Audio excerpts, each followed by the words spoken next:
We want to give you some context on Russian politics ahead of this meeting tomorrow. So our guest today is Dr. Nicole Ford, a Marine Corps veteran who studied and researched Russian politics here in Moscow for more than 20 years and has a PhD in comparative politics from USF.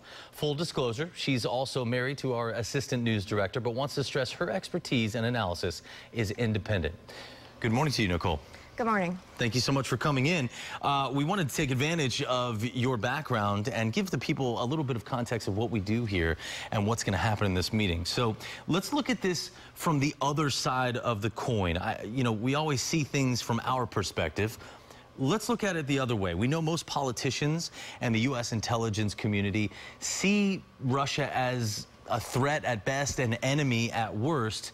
But how does Russia see us? Does the average Russian want to destroy America? Are they trying to see us fail? No. Well, this is sort of a complex question, as most things are when you're talking about Russia.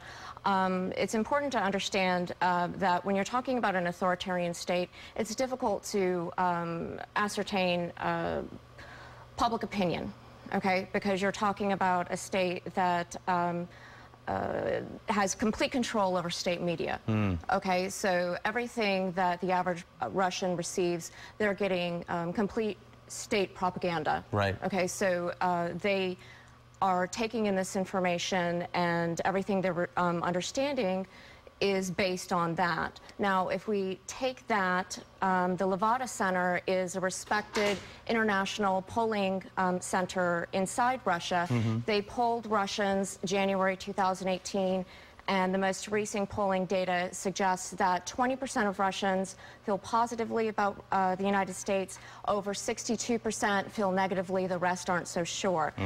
Now, if they weren't getting bombarded daily with negative information about Russia, I'm sure those numbers would be different. And in fact, they were when Yeltsin was president. Right. Okay, over 80% of Russians felt very positively about Russia and about the United States, I'm sorry, when we had a positive relationship. Well, on that note, let's talk about that. So Putin's a former KGB agent, though I hear the joke is really that you're never former KGB.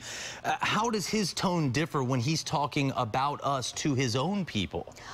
Well, he's very volatile. He blames us for everything that is happening. He looks at what's happening in Ukraine. He looks at the color revolutions in Georgia, in Kyrgyzstan, and he thinks that those color revolutions or regime change is going to be coming for him.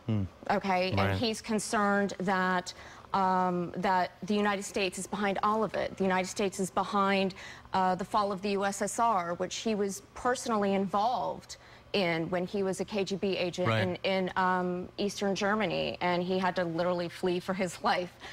So he blames the United States and Western liberal democracies more broadly for that. And so he posits us as the villain in all of that. Why is he interfering in our election? Is this all about getting Donald Trump elected? Because he does this in other countries as well.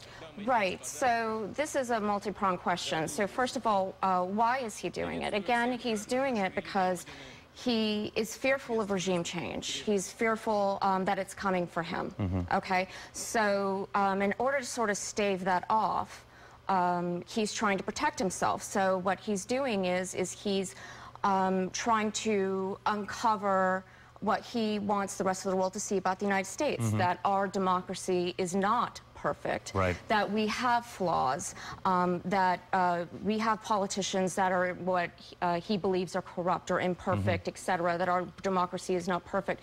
Then also there's this personal grudge that he has against Hillary Clinton. Okay, in 2011 there was these protests in Russia surrounding the 2011 parliamentary elections in Russia. Those were as a result of Russians taking to the streets like never before, except in the 1991 regime change coup in Russia, and they took to the streets because of ballot stuffing, because of vast rigged corruption in the elections. Well, okay? I wanted to ask you about that, and I don't want to spend too much time on it, but he just got reelected in March. Was that Right. a rigged election? Yes and no. So, I mean, it was a foregone conclusion that he was going to win. Right. Okay. But nonetheless, he decided that that wasn't enough. He needed to rig that election too by ballot stuffing, etc., to ensure that more people, it looked like more people were going to vote, because there was vote fatigue, because people knew it was a foregone conclusion. People were staying home, or, you know, we're going to vote for these sanctioned opposition leaders. Well, all right. We know that at least, I mean, we're so hyper-partisan in this country right now. We know that there's so much back and forth on Facebook, on Twitter. We're always going after each other, biting, sniping. But now we know that at least some of that was actually Russian agents doing it on purpose to make us do that. Right. How likely are we to see this again in just a couple months when we have another election? Very likely. Very likely. So, and the reason for that is because they've invested quite a bit in the infrastructure to do that. Okay, so we know through these indictments that Russian oligarchs have purchased voting systems here in the United States. That's right. They have... The Attorney General of Maryland responding to that just yesterday. Right, exactly. So they have purchased these voting machines. We also know that they have tried to infiltrate electrical grids, water grids, okay? We also know that they got away with it before. Right.